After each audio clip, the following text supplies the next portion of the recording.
All right, today we're going to talk about a moment in American history that was just a total shock to the system.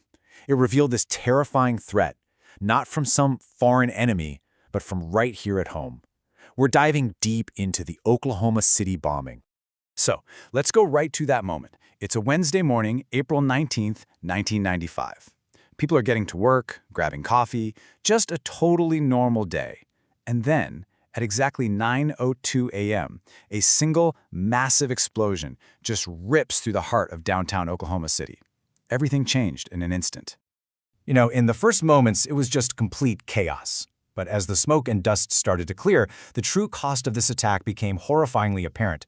168 people gone. And what just gut punches you, what makes this whole thing even harder to wrap your head around, is that 19 of those victims were children. Just kids.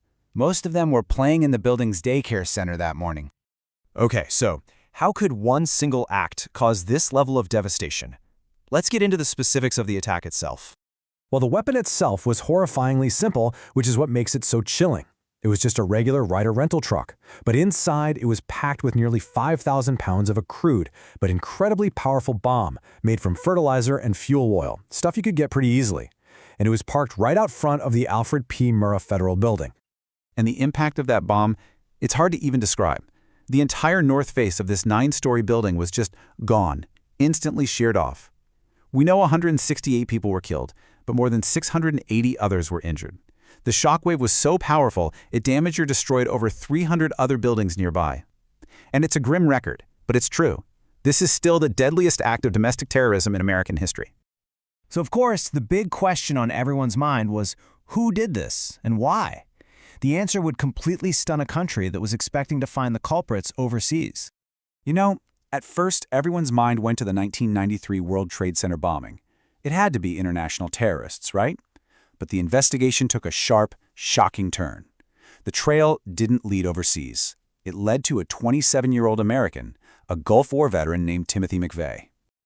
And get this, the way they got him is just unbelievable. About 90 minutes after the blast, he's driving away, and an Oklahoma State trooper named Charlie Hanger pulls him over. Not because he's a suspect, but because his car didn't have a license plate. That trooper had absolutely no idea he had just arrested the most wanted man in America. So why? What could possibly motivate someone to do this? Well, the investigation revealed this deep, burning hatred for the U.S. federal government. McVeigh saw himself as a soldier at war. He claimed this was revenge for federal sieges at Waco, Texas, and Ruby Ridge, Idaho. And it was no coincidence he chose April 19th. That was the exact 2-year anniversary of the deadly fire that ended the Waco siege. And this quote from McVeigh himself, it really gives you a chilling look inside his mind. He said, "Think about the people as if they were stormtroopers in Star Wars. They may be individually innocent, but they are guilty because they work for the evil empire." That's how he justified it. He completely dehumanized everyone in that building, even the children, casting them as collateral damage in his twisted war. Now, McVeigh didn't act completely alone. He had help. His old Army buddy Terry Nichols was crucial in actually gathering the materials and preparing the bomb. And another friend, Michael Fortier, knew all about the plot beforehand and did nothing to stop it. All right, so that brings us to the investigation. How did law enforcement piece this all together so fast? This is the story of the path to justice. Look, the response from law enforcement was just huge. The FBI launched one of the biggest investigations in its history, codenamed OK Bomb. We're talking thousands of agents, tons of evidence collected. They were determined to build a case that was absolutely ironclad. And the forensic work to break the case open was just incredible. It all started with one single clue: a mangled piece of a truck's axle found blocks away from the crater. But on that axle, they found a vehicle identification number. That VIN number led them to a Ryder truck rental agency in Kansas. An employee there remembered the guy who rented the truck and helped create a sketch. And then came the aha moment. Federal agents realized that sketch was a dead ringer for a guy already sitting in a county jail, Timothy McVeigh. So what happened to them? Well, the legal outcomes were severe. Timothy McVeigh was found guilty of murder and conspiracy, and he was ultimately executed in 2001.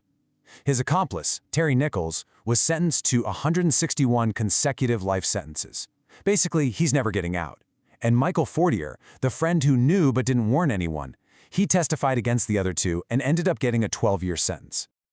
So the trials brought a kind of legal closure, but the bombing sent aftershocks through the entire country that, well, they fundamentally changed America in ways we can still see all around us today. I mean, think about the most visible change. Before 1995, you could pretty much just walk right into most federal buildings. Security was minimal. After 1995, everything changed. Suddenly, you see those concrete barriers. You see new rules about how far buildings have to be set back from the street. All of it designed specifically to stop another truck bomb. And the impact went way beyond just physical security. A year later, Congress passed a major new anti-terrorism law.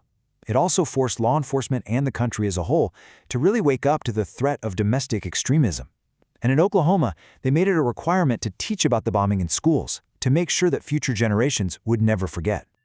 But in the middle of all this pain, Oklahoma City chose to respond not just with new laws, but with healing and remembrance. The very ground where the Murrah Building once stood was transformed into the Oklahoma City National Memorial. It's dedicated to, and I'm quoting here, those who were killed, those who survived, and those changed forever. And every single piece of that memorial is filled with meaning. There are these two huge gates called the Gates of Time. One is marked 901, the moment before, and the other 903, the moment after, freezing that moment of impact in between. There's a reflecting pool where the street used to be, and there's this incredible American elm tree, now called the Survivor Tree, that actually withstood the blast. But maybe the most powerful part is the field of empty chairs. There's one chair for every single person who died that day. And that really brings us to the final question, doesn't it? As we look back, nearly 30 years later, what are the real, lasting lessons of Oklahoma City?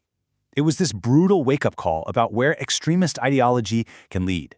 But it's also this incredible story about the resilience of a community. And it leaves us with this crucial question to think about. How do we properly remember this tragedy and honor its victims, while staying vigilant against the very same kind of hatred that caused it in the first place?